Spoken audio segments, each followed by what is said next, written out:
Welcome to another in our series of Kehillat Israel podcasts. This is a recording of Rabbi Amy Bernstein's weekly Friday morning Torah study.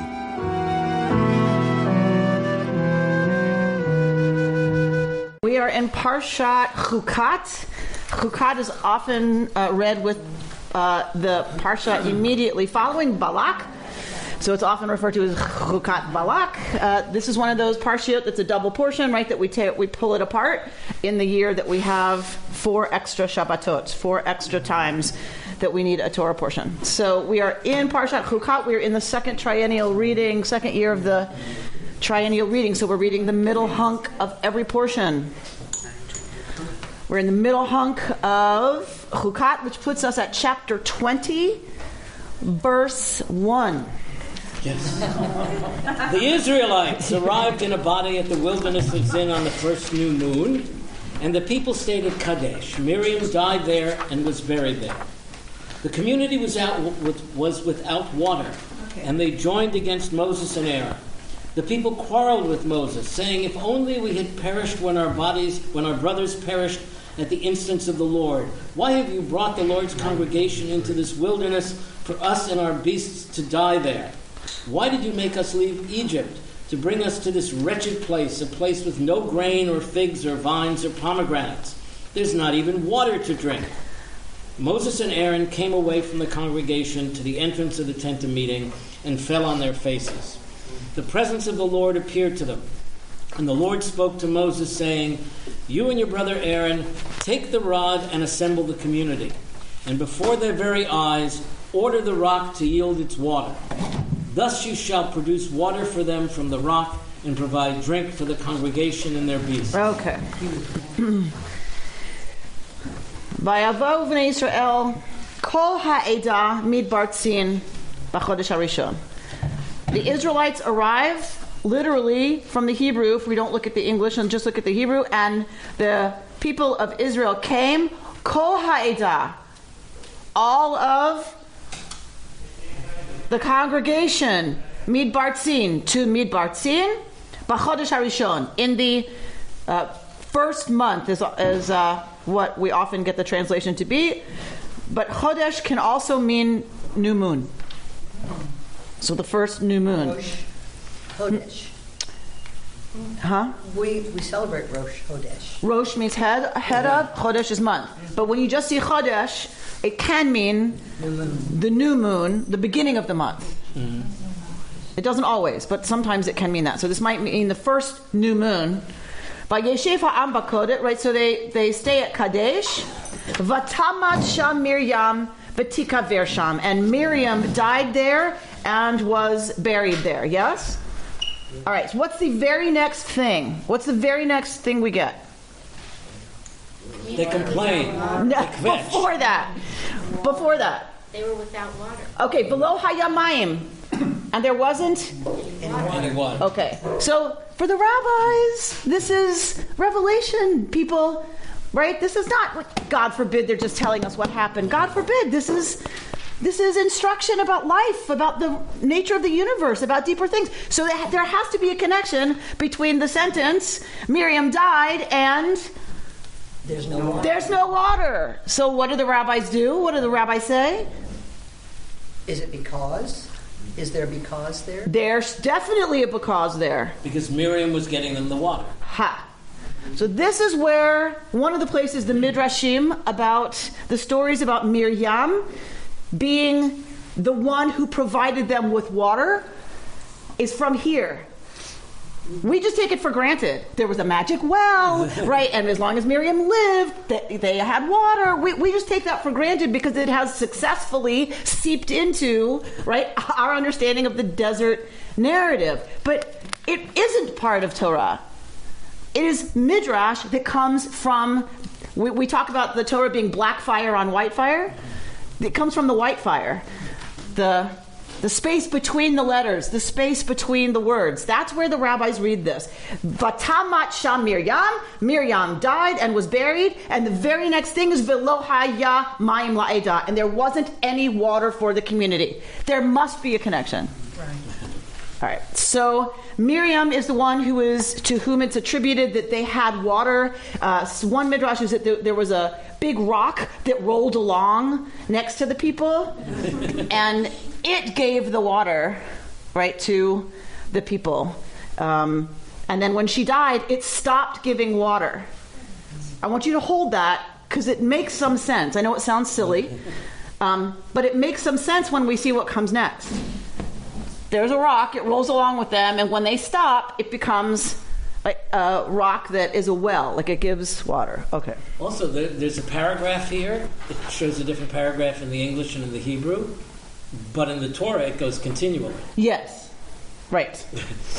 So it's really hooked So we together get there. spacing in the English that we don't have in the Torah, right? You can see the spacing in the Torah because your book indicates it for you. Your book will give you a pei or a samech to say whether it's an open end of column or a closed end of column. If you look in your text... Oh, I see it. Okay. All right, so look at the end of verse 6. Look at the end of verse 6, yes? All right, that pei means patuach. It's an open line to the end of that column in the Torah. So you know that there's a break there in the Torah. Yeah? All right. Okay, so we've established Miriam dies. The community is without water. Yeah, okay. And then we go to what Bert said. The Miriam dies, there's no water, and what do the people do? Complain. Right. I know, it's hard to believe, right? So it's very hard to believe. But the Jews complain. And what do Jews do when they complain? Do they just fetch? What comes before they complain? They usually blame God. So They blame somebody. who'd they blame? Moses. The Jews blame their leaders. Right? We've seen this how many times? As soon as something goes wrong, the Jews blame their leaders. We still do that. Thank you, Judith, for affirming my reality. Thank you. So they quarrel with Moses. They go to Moses, right, and say, if only we had died with our brothers who perished at the instance of God. What was that about? That was the tin pans or the metal. The tin pans. Tin- Okay, you are thinking about music from the 20s, my friend. So, not Tin Pan Alley, right? They bring, Makes sense. right? They're fire pans, right? So this is the Korach rebellion. This is the people who got swallowed up by the earth, and or those who got obliterated by bringing Their metal pans. their pans. Just last week. This happened just last week, right? But we're going to go to how it wasn't last week. Why have you brought the Edah, right, of God into this wilderness for us and our beasts to die there? Why are they referencing beasts here? They didn't have water either. Because they didn't have water either. So who's going to die of thirst? The people and their flocks. Their flocks are their wealth. It's their food. It's their, right? It's going to be their food. Right now, what's their food? Manna, right? They're collecting manna. But it's going to be their food. It's their wealth for sure, right? So they're like, we're going to lose everything. Why did you make us leave Egypt to bring us to this wretched place? A place with no grain or figs or vines or pomegranates. There's not even water. They didn't have pomegranates and figs and vines anyway. Where? In the desert. And where else didn't they have that necessarily? Egypt. In Egypt. Where is it? Israel. The land. Israel. So what are they saying? We want it. We're going there, right? We're supposed to be going there, but we're going to die before we get there because there's no water. You promised us a place with, we don't have that in the text where Moses promises them that, but we know it's a place with grain and figs and pomegranates. That's what they were promised. And what are they getting? Sand. All right. So the other thing that we have to know in this parsha, Aaron dies. We know Aaron dies in the 40th year of the desert wandering. Last week, it was the generation who left Egypt. This week, it's the 40th year. What does that mean? They're weathered. 38 years have passed. Generation has died. 38 years has passed and a whole generation has died. So the rabbis look at, it can't be, you can't have redundancies in the Torah, God forbid, right? God would never do Department of Redundancy department. Never. So, Vayava'u B'nai Yisrael, and B'nai Yisrael came Kol HaEdah, all the congregation. What do the rabbis say Kol HaEdah means here? It's not a redundancy. God isn't a bad editor. Kol HaEdah, the new generation. Kol HaEdah, the whole community that would enter the land of Egypt. That's who arrives at Sin. Okay, so does that change our reading of this? It should. So, this is the new generation. And it's still kvetching. So either it's genetic for the Jews, kvetching, or they heard their parents kvetch. It's tradition. It's tradition. We can assume they kvetched for 38 years. We don't have it. We don't have it. We jumped 38 years. That's right. We don't have it. 30, well, however much it was from the second year. Right. They had a second year, and now we get to, right? So, It's 38 missing years. thank you. The new, thank you, Laura. Just keep putting it in. The new generation is kvetching. So either it's genetic, or it's tradition. They heard it from their parents, or they have a legitimate complaint. They were promised. They don't have water. What are they supposed and they're like, really? We were told, our parents and grandparents told us we were going to a land with pomegranates and milk and honey and this, really? So you can kind of understand if this is the new generation, better we would have died with our people who are gone, because we're going to now, thirst is a really, really terrible way to die. It is slow, it's agony. Agony.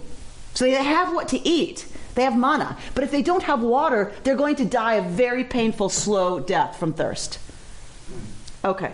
So we could kind of forgive this Edah, maybe, for feeling like the only person they could go to is Moses, right? And say, what gives? All right. So I want you to remember that, because I want you to remember that as we look at God's instructions to Moshe. All right. So Moshe and Aaron come away from the congregation. Moshe and Aaron have had some pretty gnarly experiences with rebellion, yes? Mm-hmm. Their lives have been pretty close to the line. So possibly Moshe and Aaron are having a PTSD response, right? And what do? They go to the Ohel Moed, the tent of meeting, and what is the appropriate thing to do there? Fall on your face. To acknowledge the greatness of God. What else might they be falling on their face about? To ask, to beg. So let's hold that. Moshe's sister died. What else? Falling on the face? What might they be doing? Asking for help. They may be trying to appease God. Mm-hmm. What happens when the people start this stuff? Usually, better we should have died. God gets angry and he shows. God's not very pleased, right? Generally, right? We've seen some pretty terrible things 38 years ago, right? So people incinerated, people swallowed by the earth, right? God is not generally very happy. Moshe and Aaron fall on their face at the place where they speak with God, because they're propitiating God, as they are wont to do. Don't destroy them. Okay? So the kavod of God, the presence, the glory of God appears to them and speaks to Moshe, saying, you and your brother Aaron take the rod. What rod? It's Aaron's. Is it Aaron's? We don't know, do we? Kach et hamateh. Take the mateh. Didn't we talk about a mateh last week? Yes, we did. Almond blossoms. The almond blossoms, right? So either this is the mateh that turned into almond blossoms last week. Where did they put it at the end of last week? In the Tent of meeting. In the tent of meeting. So now take it from the tent of meeting, or this is Moshe's staff. And what did Moshe's staff do? Part of the seed. Not yet.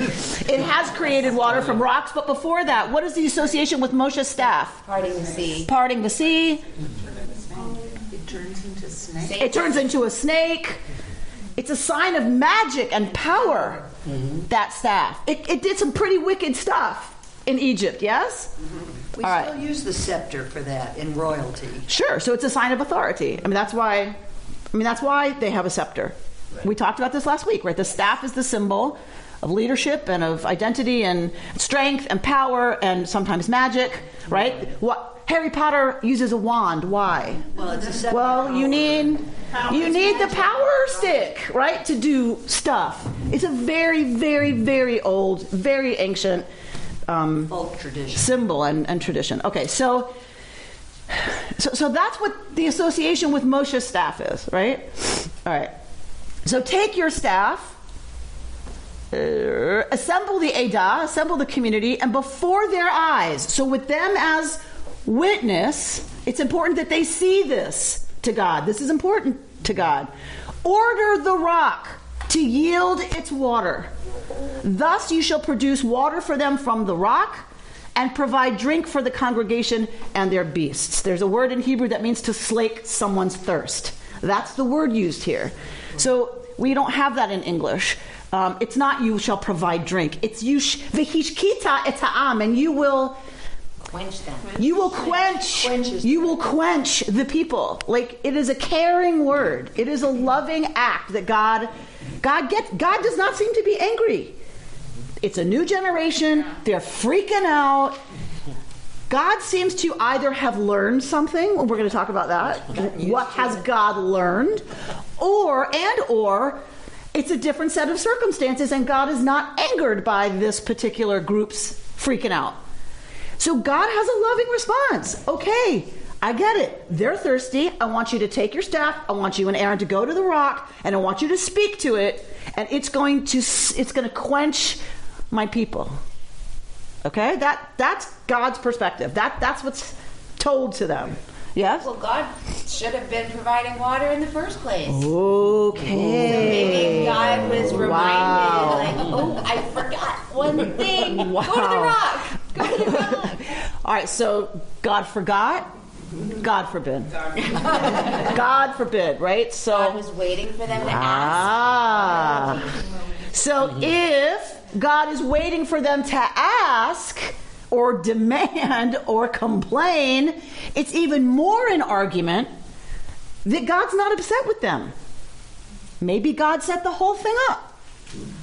And then says, okay, they finally asked, and so I'm going to slake their thirst. And complaining is how you get things done.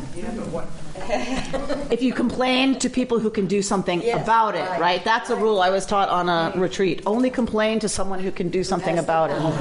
You know how much complaining that stops? 99.999% of complaining stops if you only complain to someone who could do something about it. All right. So possibly God sets this up, but God, whatever it is, God does not seem at all angry here. God is okay with this and I heard that. You don't think God's angry? So do you think God's angry? No. Oh, okay. I thought you were going, okay. No. God, it's water. It's not an Xbox. But this is also Right, so it is a necessity. That's the other thing we need to remember. It's not an Xbox, as Laura points out, right? This is a necessity. They're not complaining about Video game, or it's not some silly thing.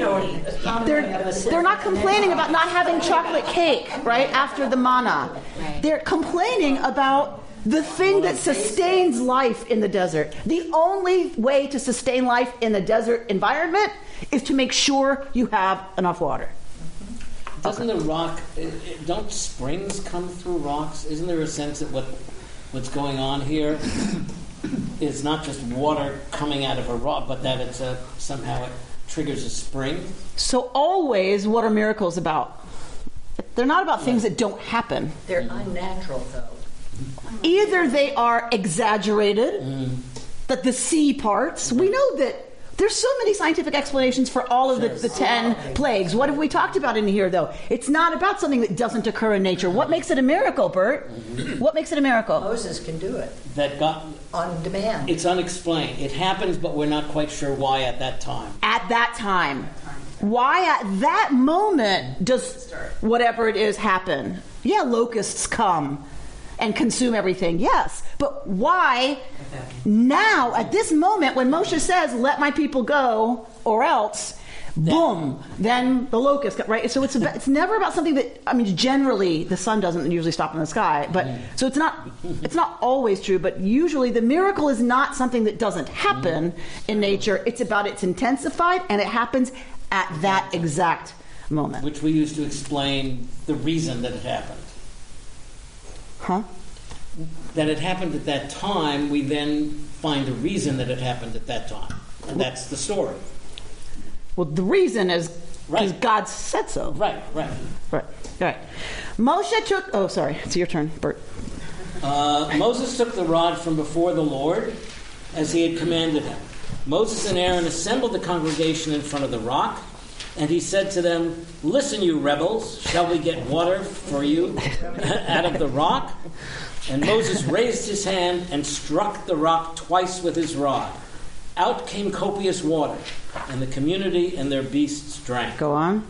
But the Lord said to Moses and Aaron, because you did not trust me enough to affirm my sanctity in the sight of the Israelite people, therefore you shall not lead this congregation into the land that I have given them. Those are the waters of Meribah, meaning that the Israelites quarreled with the Lord, through which he affirmed his sanctity. Okay, so now we're getting to the tricky part. Now we're getting to the tricky part. All right, so Moshe takes the rod from before God. This is what suggests that it's in the Ohel Moed, it's in the tent of meeting. He takes it milifnei Adonai, from before God.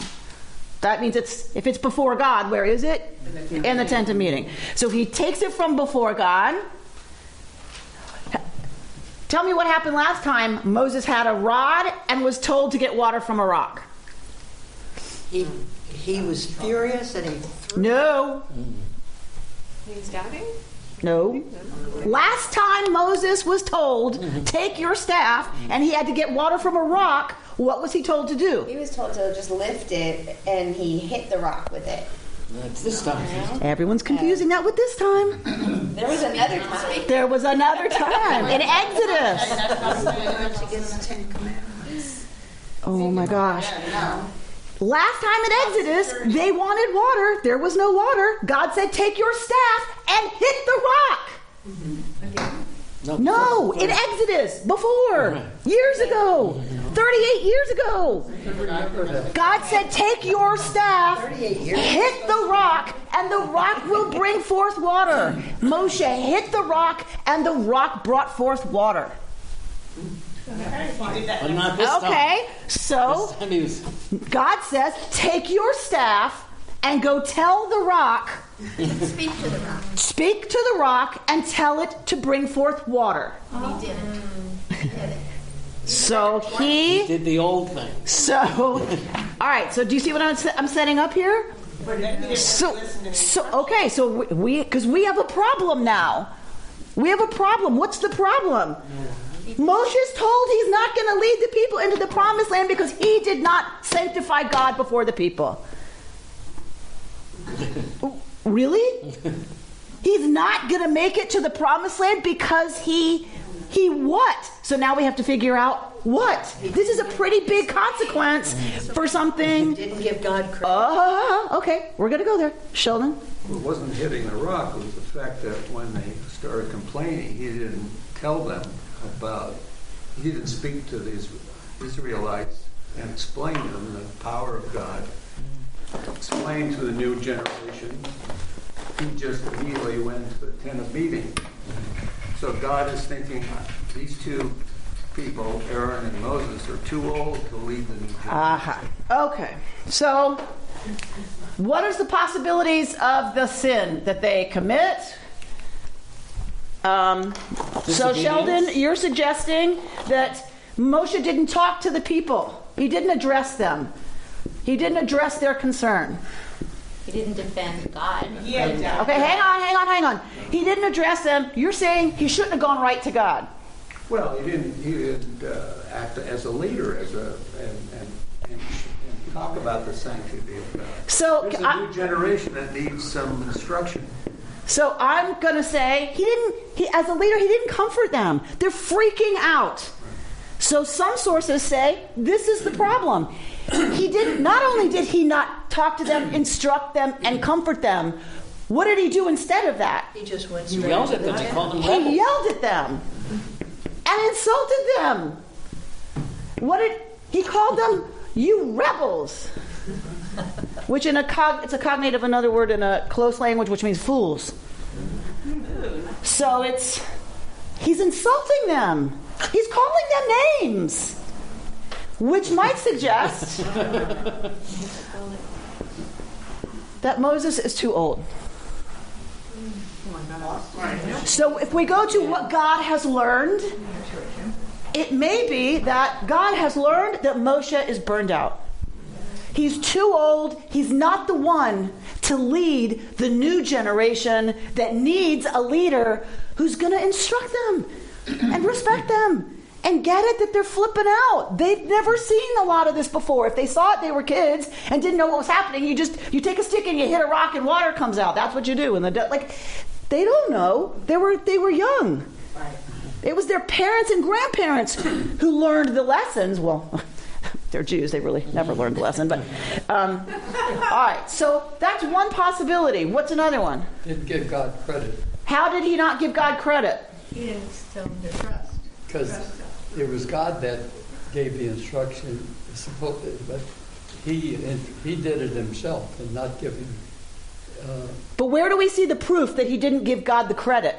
He just It's right here. and did it. No. We meaning Aaron. Yeah. Shall we get water from this rock for you? That's where the rabbis find proof that Moshe did not give God credit. It could have looked like they were taking credit. Shall we get water from this rock for you, you ungrateful, rebel, stupid people? Shouldn't we include God, perhaps? Couldn't it be? Clearly God doesn't. If you're going with this argument that this is the sin, then clearly God doesn't think so. Right? You didn't sanctify me in front of the people. If you're using this argument that this is the problem, then no. God doesn't think it's enough to say the inclusive we, because it's not we. It isn't we. It's me. Right? Right? There's no we. You don't have any power as a human. You are simply my prophet. You are my agent. It is I, God, who am the power that makes for these things in the universe. And if you muddy that at all, where do these people come from?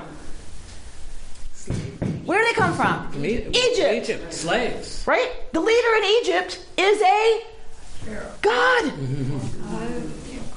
It's a deity. You can't say we, because you can't confuse these people whose leader has been worshipped as a god. If you start saying we, that's idolatry already. Okay, so that's plausible. Right? What else might have been God the sin? Appears to have evolved because God is giving now a new instruction, and Moses is still sticking with the old instruction and not listening to what God is saying today, but only listening to yesterday. Okay, so then what's the sin? Anger. Not listening. How do we know he didn't listen? Because he didn't do what God said. What did he do? He hit the rock. He hit the rock. All right, so some commentators want to say he hit the rock. He disobeyed God's direct order. Okay, so why is that such an incredibly big deal so he struck it before and it worked. God told him, take your staff. Isn't it plausible that Moses thought, I'm supposed to do the same thing and then maybe I'm supposed to say something? But he's assuming he has the power then. So it's a lack of humility on Moses' part. Like, he's not present. He's not attuned to God. He's doing the old thing. He's assuming that since God said, take your staff or your rod, hit the rock, but he's not listening at the same profound level that he did before. So either there's a change in Moses, who was able to be present and really understand the message and the instruction before, and it's not that he can't, he doesn't hear. Right? Even if he heard the instruction and understood it, something got in his way of doing it the way God said. It's a complete lack of humility from the most humble man on the planet, right, that the rabbis call Moshe. He takes it upon himself to do the old thing. All right, so I want to go into the old thing. Some of our commentators say it's not so much, and maybe just in this case, it's not so much that God has evolved, it's that God understands slaves who came from Egypt needed the power, staff, beating, showing you're powerful for the water to come. But what's happened from then till now? They have received 10 Commandments. Torah. Right. They have received instruction about how to live. So God wants this generation that doesn't know from slavery, this generation needs to understand and to learn that the power is in the word.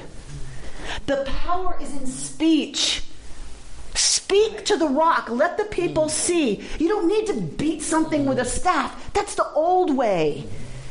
That's how it used to be. Now, with this generation, God wants the word loving. It's a loving act. Speak gently. Speak respectfully to an inanimate object. If you're going to speak that way to an inanimate object, kal vachomer, how much more so should we address living beings with gentleness and respect? That gets us a lot more water. That gets us a lot further. It gets us nourishment. It gives life.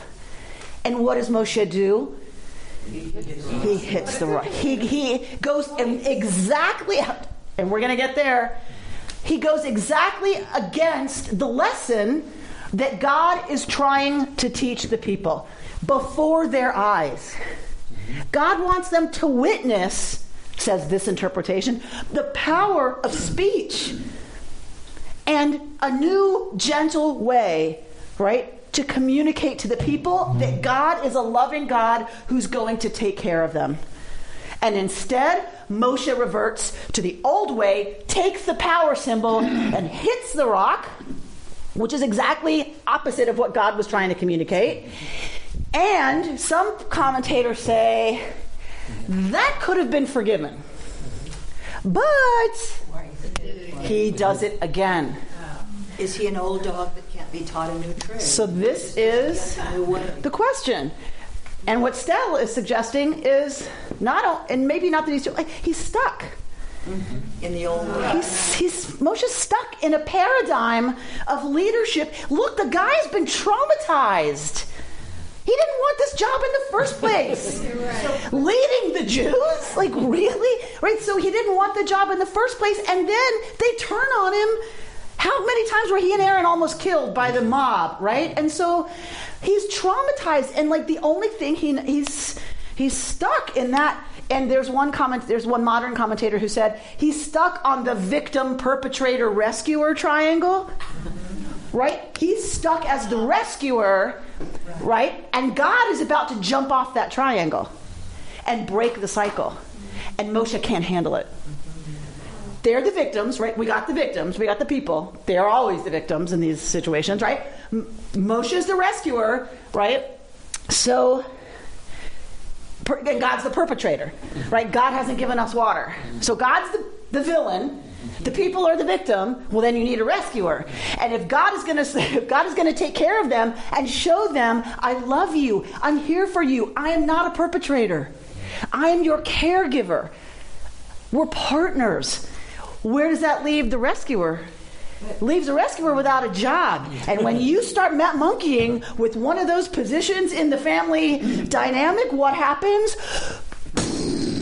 Right? The dance of anger. When somebody stops dancing, the other person gets very, very upset that you're breaking the pattern. Even if it's a horrible, terrible cycle of drama and pain and dysfunction, it's familiar. We know this. We know how to do this. I get to be the victim. I'm very good at that. Thank you very much. Right? So, or I have my cape ready because I'm the great rescuer.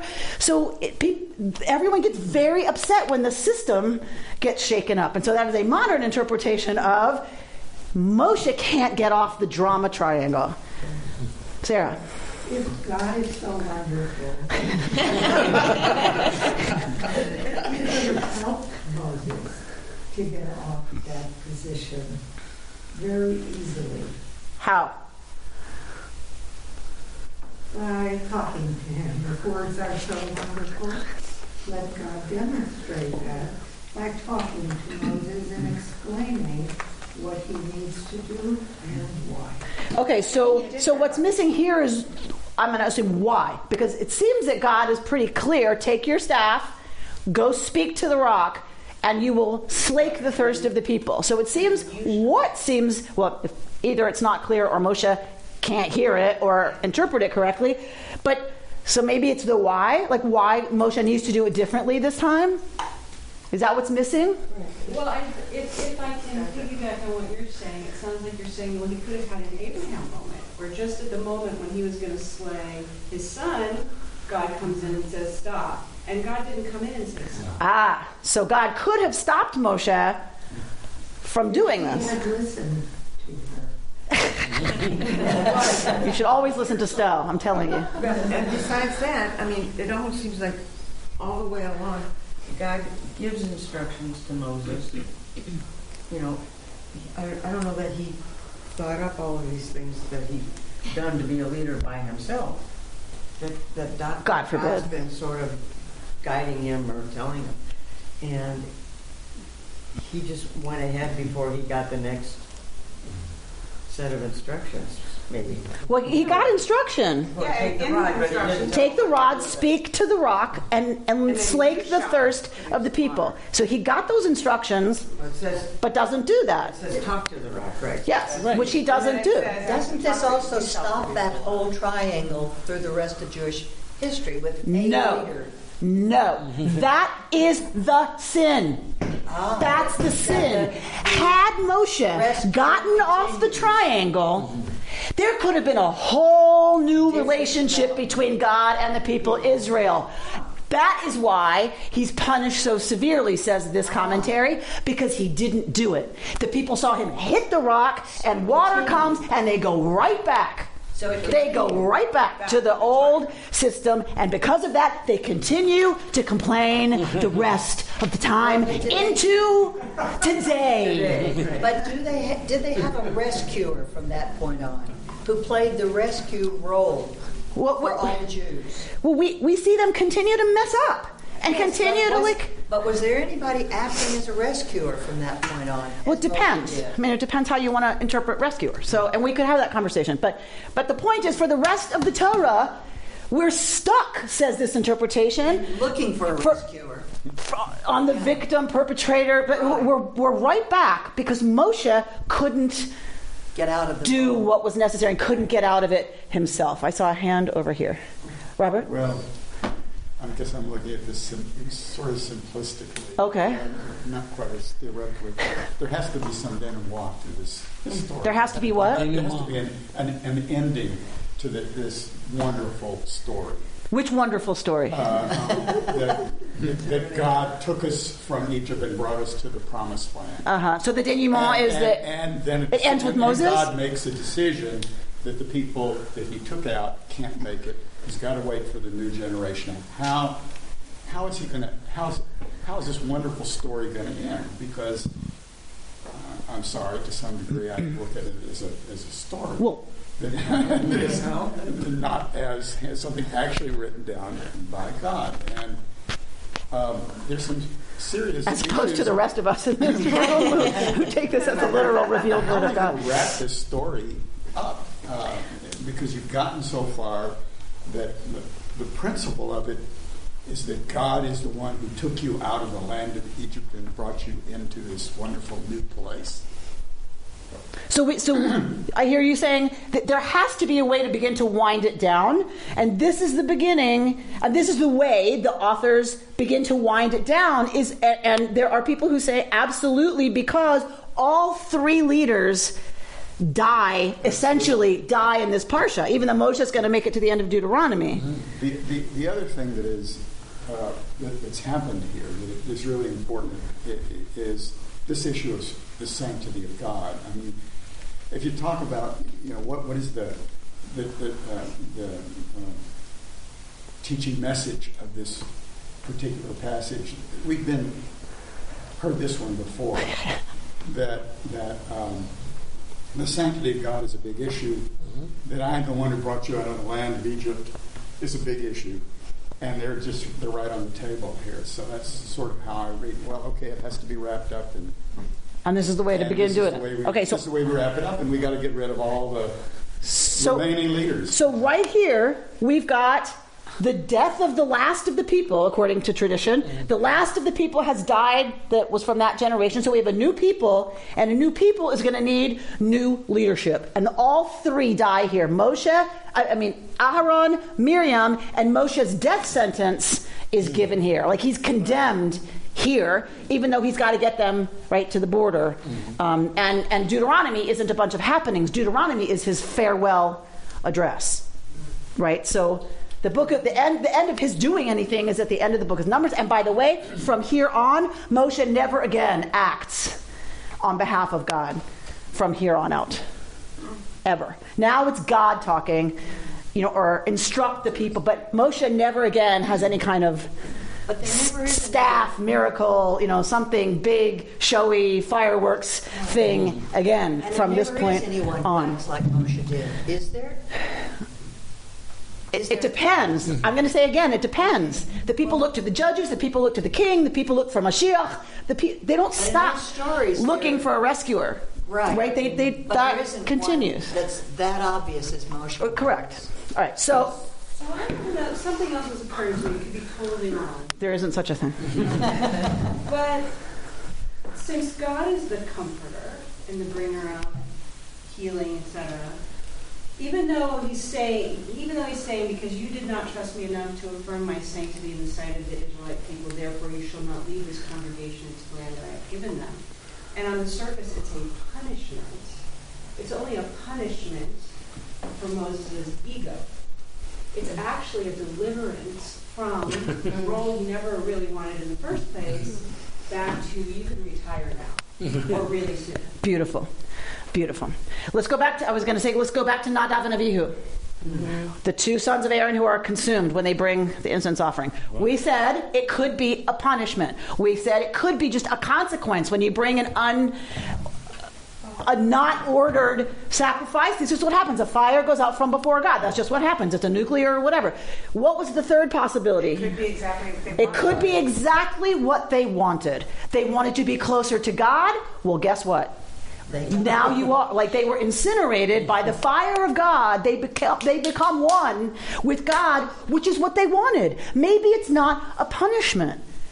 This is absolutely one interpretation that Moshe's he's too old, he's stuck, he's not the leader for this generation, and God realizes, you know what? Moshe is allowed to retire. How does Moses die? Does God say, that's it, your carcass is going to drop, they get to the border and Moses is gone? Like drops? No. How does Moses die? He sees the land and dies before. How does Moses die? Seeing stops breathing. Doesn't wander on. Doesn't God kiss him or something? It's in Midrash. Moses, it's in the Torah. Is it? It is in the Torah. Moses dies by the kiss of God. Wow. Whoa. Moses dies with a kiss. This is how humanity is given their soul by God. God breathes this neshama into Adam, the earthling. And when Moshe dies, it is only Moshe that we are told dies by the kiss of God. An intimate act of God taking back Moshe, you could imagine, taking back the Ruach Adonai, the Spirit of God, into God's self. So he doesn't, in that reading, doesn't kill Moses. God kisses Moshe and says, come back to me. Come home. You know what? I see that this is just not for you anymore. You're becoming somebody I don't recognize, somebody you don't want to be. Like, he's so angry. The rabbis say, hit something once, okay, you lost your temper. Hitting it twice is it's now a character flaw. You're an angry person. right? And then if we read that kindly through this lens, then it's that God is like, oh my gosh, Moshe has become somebody that's not him anymore. Why would I want him to continue down that road? It's like somebody, and I don't mean to be disrespectful. I mean this sincerely. The dog that you love that's dying, we put them down. Why do we put them down? Because, and we're even starting to do it in hospices. Why would you want someone you love to go down a road that you know is only going to get grimmer and worse, and they become less and less themselves, the self that they loved? Why would you, if you can stop that, why wouldn't you? So God, in a sense, euthanizes Moshe, right? And God says, come home, come back to me, and kisses Moshe to his end.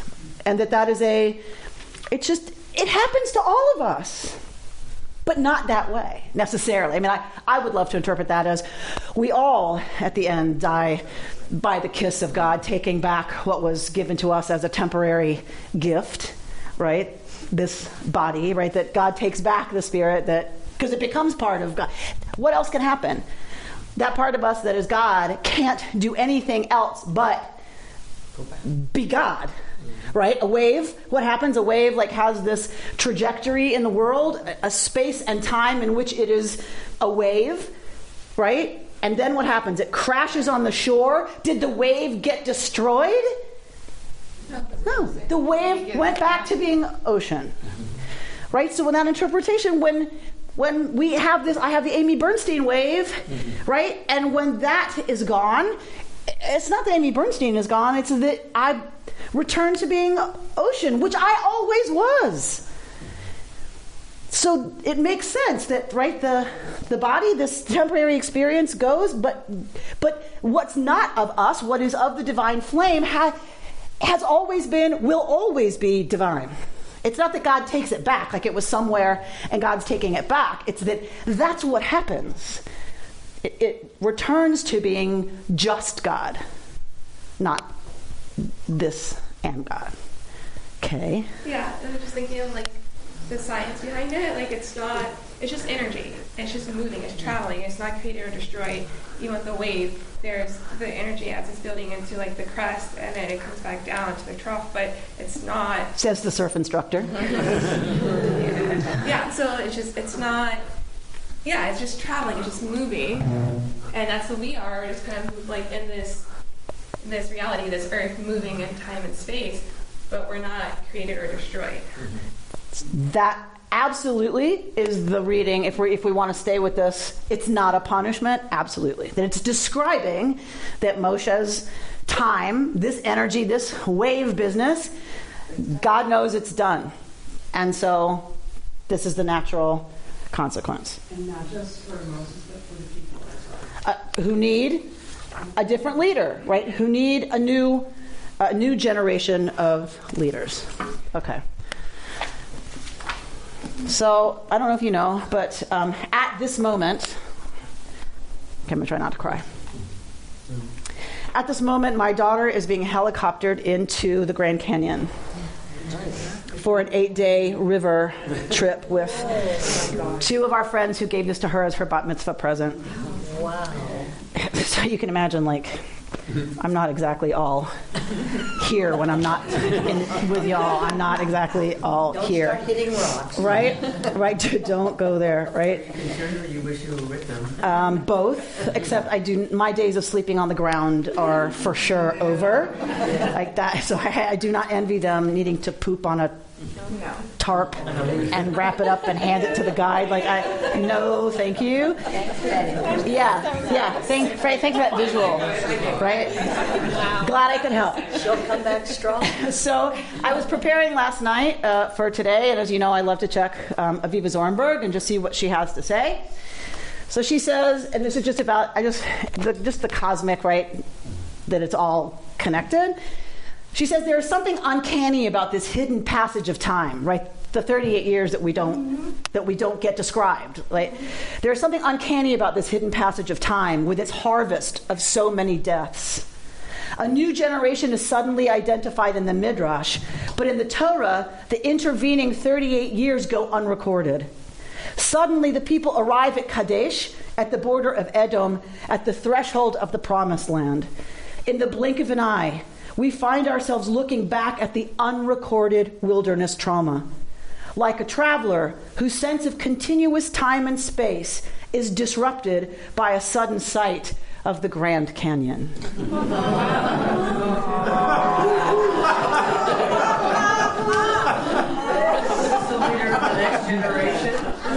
Not making this up, people. The reader moves from the story of Korach, for whom the earth opened and closed, to our narrative of the rock. What had seemed continuous is revealed as an abyss. Lest we think it is not all connected. You know, when Ellie comes back, she's going to be the leader of the next generation. Yeah, right. Okay, let's hope that doesn't mean I die, right, for that to happen. How do I know my daughter really likes something that I'm wearing, like a piece of jewelry? She says, "Do I get that when you die?" Can I wear it tomorrow? That's how I know she really likes it. All right, so who else? So that's why I said you get everything when I die. Have I not explained this to you a million times? So I'm going to leave you with a commentary very much about our times today. So a bore, how do you spell cistern? C-I-S-T-E-R-N. Okay. So a bore is a cistern, and here's how you would read that in English. Oh. And then there's be'er.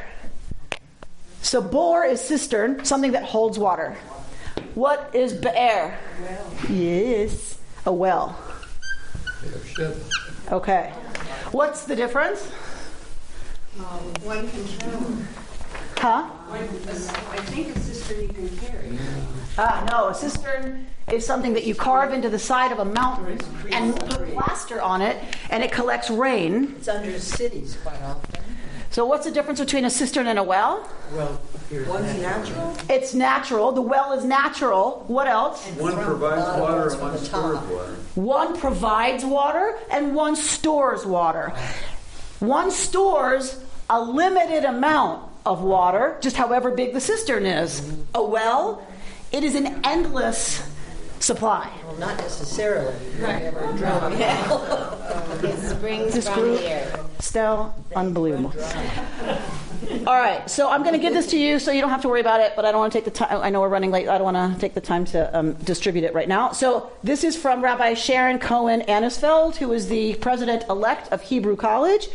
I know her from my days in Philadelphia. She was before me, classes before me.